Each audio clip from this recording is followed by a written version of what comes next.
बिस्मिल्लाहिर्रहमानिर्रहीम। अस्सलाम वालेकुम। मैं हूँ राबेल ज़हरा, आपकी उर्दू की मौल्लिमा।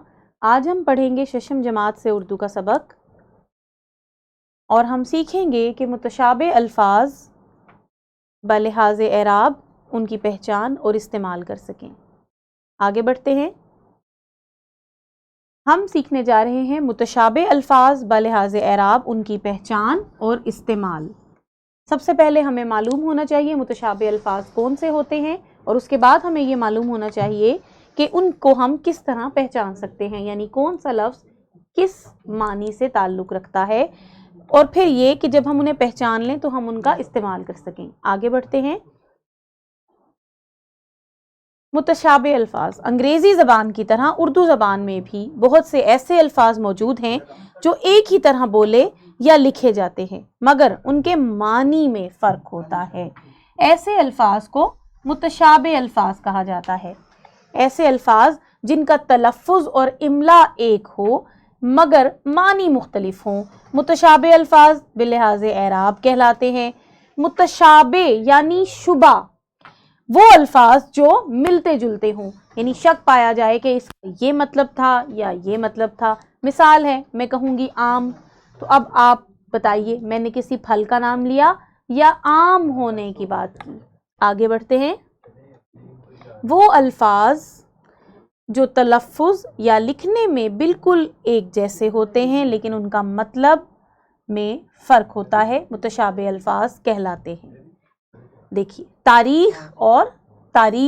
तारीख महीने के दिन को भी कहते हैं और तारीख रिवायत या हिस्ट्री को भी कहते हैं। इसके बाद इत्तेफाक दोस्ती को भी कहते हैं और इत्तेफाक अचानक को भी कहते हैं।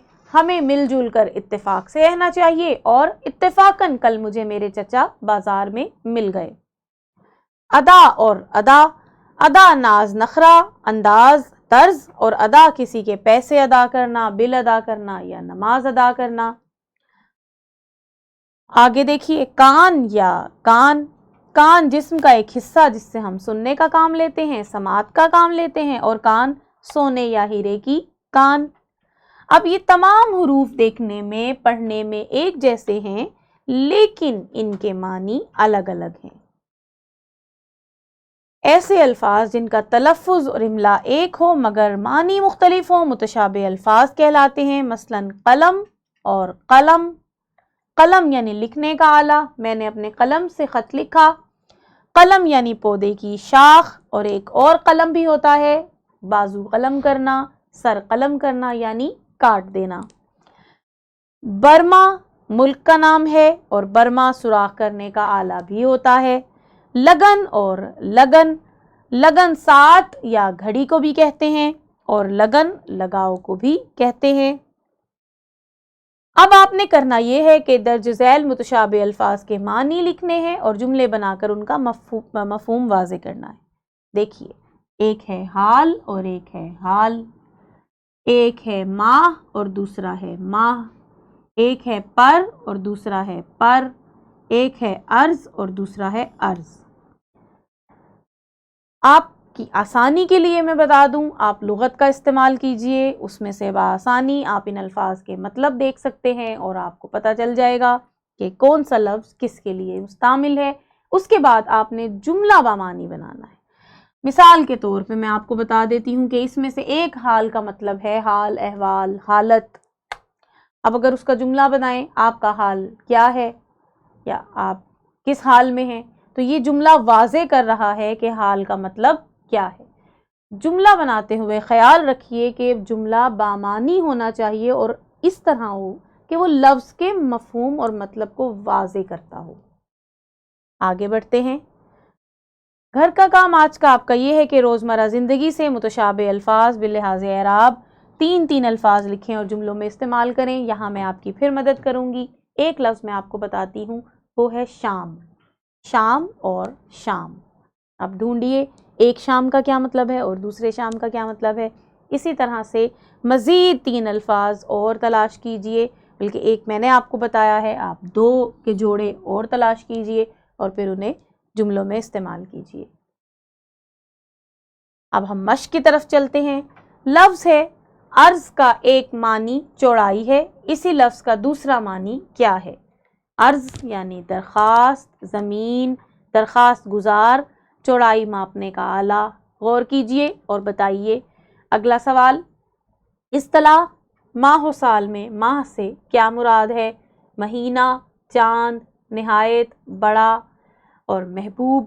اس کے بعد تیسرا، لفظ چوٹی ایک جیسے اعراب مگر مختلف معنی رکھنے والا لفظ ہے، اس کے بالترتیب درست معنی ہیں سر کے بال، بلندی، زخم، غلام، چنا ہوا پہاڑ کا ایک بلند سرا یا مقام، مقابلہ اور عروج۔ چوتھا، لفظ کان کے مختلف معنی ذہن میں رکھتے ہوئے اس لفظ کا شمار کیا جائے گا، متشابہ الفاظ میں، مترادف الفاظ میں، متضاد الفاظ میں یا مذکورہ تمام میں۔ اس کے بعد دیکھیے، سونا ایک جیسے اعراب کے ساتھ ادا کیا جانے والا لفظ ہے جس کا ایک معنی نیند آ جانا اور دوسرا ہے سن ہو جانا۔ اب دیکھیں کہ یہ کس میں آئے گا کہ زرد رنگت کی قیمتی دھات، جو دوسرا معنی ہے وہ زیور، خالی یا سننا۔ ویڈیو کو روکیے اور کام مکمل کیجئے، آگے بڑھتے ہیں۔ جی، عرض کا ایک معنی چوڑائی ہے، اسی لفظ کا دوسرا معنی ہے عرض یعنی درخواست۔ اصطلاح ماہ و سال میں ماہ سے مراد ہے، چونکہ سال کا لفظ استعمال ہوا ہے اس لیے ماہ و سال سے مراد ہے مہینہ۔ اگر ماہ و قمر کے معنوں میں آتا یا ماہ جو ہے وہ ستاروں کے معنی میں آتا تو اس کا معنی چاند ہوتا۔ لفظ چوٹی ایک جیسے اعراب مگر مختلف معنی رکھتے ہیں۔ اب وہ چوٹی ایک تو سر کے بال اور دوسرا بلندی، جیسے کیٹو کی چوٹی۔ لفظ کان کے مختلف معنی ہیں۔ اب جو لفظ کان ہے، ایک جو ہے وہ قوت سماعت کے لیے جو ہمارے جسم کا عضو ہے وہ ہے، اور دوسرا ہے جہاں سے ہمیں کوئلہ، نمک وغیرہ حاصل ہوتا ہے، تو اس کا شمار کس میں ہوگا؟ ہم ابھی پڑھ چکے ہیں، اس کا شمار متشابہ الفاظ میں ہوگا۔ مترادف میں اس لیے نہیں ہو سکتا، دونوں کے معنی الگ ہیں، اور متضاد میں اس لیے نہیں ہو سکتا کہ ان دونوں متضاد کے لیے بھی ضروری یہ ہے کہ ایک لفظ دوسرے کی ضد ہو، جبکہ کان کا اس کان سے تعلق ہی نہیں ہے، یہ ایک دوسرے کی ضد نہیں ہے، چنانچہ یہ متشابہ الفاظ ہیں۔ سونا ایک جیسے اعراب کے ساتھ ادا کیا جانے والا لفظ ہے جس کا ایک معنی ہے نیند ہو جانا اور دوسرا سن ہو جانا ہے، یعنی ان دونوں۔ اب جو دوسرا سونا ہے اس کا کیا مطلب ہے؟ جی یہ ہم سب جانتے ہیں، وہ زرد رنگ کی قیمتی دھات ہے۔ اپنے معنی جو آپ نے جوابات دیے ان کو ان کے ساتھ ملائیے اور دیکھیے آپ کے کون سے جوابات درست ہیں اور کون سے جوابات غلط ہیں۔ آگے بڑھیے۔ ہم نے آپ کو بتایا کہ کون سے متشابہ الفاظ باللحاظ اعراب ہوتے ہیں۔ اب آپ کو مختلف گروہوں میں تقسیم کیا جائے گا اور ہر گروہ کو 3 ایسے الفاظ دیے جائیں گے جس میں متشابہ الفاظ باللحاظ اعراب موجود ہوں۔ معنی کے لحاظ سے ان کی پہچان کرنی ہے آپ نے اور ان کو جملوں میں استعمال کرنا ہے۔ شکریہ۔